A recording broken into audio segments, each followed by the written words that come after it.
எஜமானன் நீங்க தானே, என் எஜமானன் நீங்க தானே, எஜமானன் நீங்க தானே, என் எஜமானன் நீங்க தானே. உன் கரத்தையே நோக்கிடுவேன், என்னை என்றும் நீர் நடத்திடுவேன்.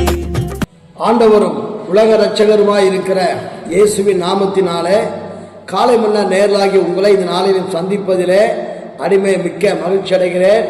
ஆண்டவர் சொல்லியபடியே அவர் நம்மை 1000 மடங்கு ஆசீர்வதித்து நம்மை உயர்த்துவாராக. ஆமேன். கர்த்தருக்கு ஸ்தோத்திரம். இந்த 2297வது காலை மன்னா நிகழ்ச்சிக்கு நான் உங்களை அழைத்து செல்ல விரும்புகிறேன். அதற்கு முன்பதாக மிக முக்கியமான ஒரு காரியத்திற்காக ஜெபிக்கணும். அது எதற்கென்று பார்க்கும்போது, தேவன் தம்முடைய ஊழியர்களை, தேசமெங்கும் பயன்படுத்தப்படுகிற ஊழியர்களை தேவன் வல்லமையாக பயன்படுத்தும்படியாக நம்ம ஜெபம் பண்ணுவோம். ஆண்டு அற்புதம் செய்வாராக.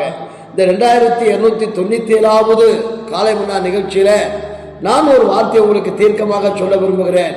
அது என்ன வார்த்தை என்று பார்க்கும்போது, மாறாவின் தண்ணீர் கசப்பா இருந்தது. ஆமென். மாறாவின் தண்ணீர் குடிக்க கூடாதபடிக்கு கசப்பாய் இருந்தது. இந்த ஆசீர்வாதமான கால வேளையில ஆண்டவர் இயேசு நம்மை 1000 மடங்கு ஆசீர்வதிக்க வேண்டும் என்று சொன்னால், நம்முடைய வாழ்க்கையில இருக்கிற கசப்புகள் நீங்கும் என்று சொன்னால் நாம ஆஸ்வதிக்கப்படுவோம். வசந்த வாசிகள் கவனமாய் கேளுங்கள். யாத்திரையாமத்து புஸ்தகம் அதுல 15வது அதிகாரம் 23வது வசனம், அதாவது 23வது வசனம் சொல்லப்பட்டிருக்கிறது. அவர்கள் மாறாவிலே வந்தபோது மாறாவின் தண்ணீர் கசப்பாய் இருந்ததினால் அதை குடிக்க அவர்களுக்கு கூடாதிருந்தது. அல்லேலூயா. ஐயா, நம்முடைய வாழ்வில உள்ளான மனுஷனில நமக்கு ஒரு கசப்பு இருக்கும் என்று சொன்னால், மாறா போன்ற கசப்பு இருக்கும் என்று சொன்னால் நம்ம ஆசீர்வாதங்களை பெற்றுக்கொள்ள முடியாது, ஒரு ஐஸ்வர்யத்தை பெற்றுக்கொள்ள முடியாது, நாம் கானானுக்குள்ளே பிரவேசிக்க முடியாது. இஸ்ரவேல் ஜனங்கள் எல்லாம் வெளியே வந்தாங்கன்னா அங்கே உள்ள வரும்போது, அங்கே மாறாவுக்கு வந்தபோது மாறாவின் தண்ணி எப்படிதான் இருந்துச்சா? கசப்பு. சில நேரங்களில் சில இடத்துல இருக்கும்போது நமக்கு கசப்பான அனுபவங்கள் வரத்தான் செய்யும். அந்த கசப்பான அனுபவத்தை விட்டு நம்ம வெளியேறும். அல்லேலூயா. உங்களுக்கோ எனக்கோ யார் மேலையும் ஒரு கசப்பு இருக்கு வச்சுங்களேன், நம்ம உண்மையான ஒரு ஆசீர்வாதத்தை நானும் நீங்களும் பெற்றுக்கொள்ள முடியாது. ஆகையினால இந்த காலை மன்னா செய்தியை கேட்கிற நீங்க கசப்பா இருக்கீங்களா? மாறா போன்ற அனுபவத்துக்குள்ள நீங்க இருக்கீங்களா? அந்த மாறா விட்டு நீங்க வெளியே வரணுங்க. அந்த கசப்பான பிரச்சனையை விட்டு வெளியே வரணும் அப்படின்னா நம்ம ஆண்டவர் தன்னை தாழ்த்தணும். நம்ம குடும்பத்து மேல கசப்பா இருக்கலாம், பிள்ளைகள் மேல கசப்பா இருக்கலாம், மனைவி மேல நீங்க கசப்பா இருக்கலாம், கணவர் மேல கசப்பா இருக்கலாம், ஏன் உங்க வேலையில உங்களுக்கு கசப்பா இருக்கலாம், உங்க மேல அதிகாரி மேல கசப்பா இருக்கலாம், அல்லது உங்க சபை பாஸ்டர் மேல உங்களுக்கு கசப்பா இருக்கலாம், அல்லது விசுவாசிகள் மேல கசப்பா இருக்கலாம். அந்த கசப்பு உள்ளே இருந்தாலே அங்கே கூக்குரலும் வைராக்கியமும் உண்டாக சொல்லப்பட்டிருக்கிறது. ஆகையினால நமக்கு ஒரு ஆசீர்வாதம் வரணும்.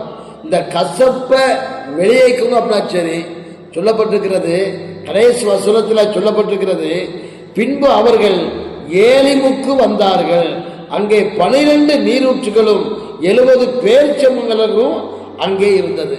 ஐயா, இங்கே பார்க்கும்போது அங்கே மாறாவில கசப்பு, ஆனா ஏலிமுக்கு வந்தா தித்திப்பு. அப்ப மாறா போன்ற இடத்துல இருக்கும்போது நம்ம கசப்பு ஏற்படுது, உண்மைதான் இல்லைங்கள. சில நேரங்கள்ல நம்ம இருக்கக்கூடாத இடத்துல உட்கார்ந்துட்டு இருப்போம். அப்புறம் அப்படிப்பட்ட இடத்துல இருக்கும்போது நம்ம கசப்பு வரும், வெறுப்பு வரும், வைராக்கியம் வரும், கூக்குரல் எல்லாம் வரும். அப்ப அந்த கசப்பை நம்ம வெளியே நீக்கணும் அப்படின்னா சரி, நம்ம எங்க வரணுமா? ஏலிமுக்கு வரணும். ஏலிமுல வந்தா அங்க 12 நீரூற்றுகளும் 70 பேரிச்ச மரங்களும். அல்லேலூயா. ஒரு ஆசீர்வாதம். நமக்குள்ள இருக்கிற கசப்பு என்னைக்கு வெளியே போகுதோ அன்னைக்கு நமக்கு ஆசீர்வாதம் வரும். நம்ம அந்த பகையை வஞ்சகமாக இருதயத்துக்குள்ள வச்சுக்கூடாது. அதான் கசப்பு. பார்க்குற ஆள்கிட்ட ஒரு பேசுவோம், போன பிறகு வேற மாதிரி பேசிட்டு இருப்போம். அதுவல்ல, நம்ம இதயத்தில் கசப்பான எந்த பிரச்சனையும் உங்களுக்கோ எனக்கோ இருக்கக்கூடாது. ஒருவேளை நம்ம ஊழியத்தில் பார்க்கும்போது சில நேரங்களில் பிரயாசப்படுவோம், ஆனால் அது வளர்ச்சி இருக்காது. ஏன் பார்க்கும் சில நேரங்களில் ஊழியலாகி நமக்கே கசப்பு இருக்கும். ஏன்னா சில சில சில நபர்களை குறித்து சில காரியங்களை குறித்து நமக்கு கசப்பு இருக்கும்போது நம்ம ஒரு ஆசுவாதத்தை பெற முடியாது. அப்போ ஆண்டவருக்கு செபிக்கணும். ஆண்டவர் ஜோமனியாச்சு அப்படின்னா ஆண்டவர் நமக்கு ஒரு ஆலோசனை கொடுப்பார். அந்த ஆலோசனை என்ற மரத்தை நம் மோசை காண்பித்தார். அந்த மரத்தை கொண்டு தண்ணீர்ல போட்ட போது அந்த தண்ணீர் தித்திப்பாய் மாறினது. அல்லேலூயா. அப்ப நமக்குள்ள இருக்கிற கசப்பு, வெறுப்பு, வைராக்கியம் எல்லாம் நம்முடைய இதயத்தை விட்டு வெளியேறிட்டு அப்படின்னா நமக்கு 70 பேரிச்ச மரங்களும் 12 நீரூற்றுகளும் கொண்ட அனுபவம், ஒரு ஆசீர்வாதத்தை பார்க்க முடியும். ஊழியத்தில் இன்னும் ஒரு வளர்ச்சியில் நினைக்கிறீங்கள, கண்டிப்பா இருக்கும். அல்லேலூயா. உங்க குடும்பத்தில் ஒரு ஆசீர்வாதம் வரும். உங்க தொழில ஒரு முன்னேற்றம் வரும். நீங்க எதிர்பார்த்திருக்கிற இடத்தில் இருந்து ஒரு நன்மையான காரியத்தை கர்த்தர் இந்த செய்திக்கு பின்பு கொண்டு வருவார். உங்க வாழ்க்கையில் இருக்கிற கசப்பு உங்களை விட்டு விலகணும். மாறா போன்ற அனுபவங்கள் விலகி நீங்க ஏழைமுக்குள்ள வந்துட்டீங்க வச்சுக்கவேன், அங்க உங்களுக்கு ஆசீர்வாதம். ஜெபமா. அன்பின் பரலோக பிதாவே, உம்முடைய குமாரனாகிய இயேசுவின் நாமத்தில் நன்றியோடு துதிக்கிறோம். எங்க வாழ்க்கையில இருக்கிற மாறா போன்ற கசப்பான அனுபவங்களை எங்களை விட்டு எடுத்து போட்டு ஆண்டவர் ஆசீர்வாதமான இடமாகிய ஆசீர்வாதத்துக்குள் நடத்த வேண்டும் என்று சொல்லி நாங்கள் ஜெபிக்கிறோம். ஆண்டவரே, நீங்க அற்புதங்களை செய்வீராக. இயேசுவின் நாமத்தில் கேட்கிறோம் நல்ல பிதாவே, ஆமேன். சோத்திர கர்த்தர் ஆசீர்வதிப்பார். உங்களின் சேவை செய்வே எந்த சூழ்நிலையிலும் என் ஜீவன் பிரியும் வரை உண்மையாய் ஓடிடுவே. என் ஜீவன் பிரியும் வரை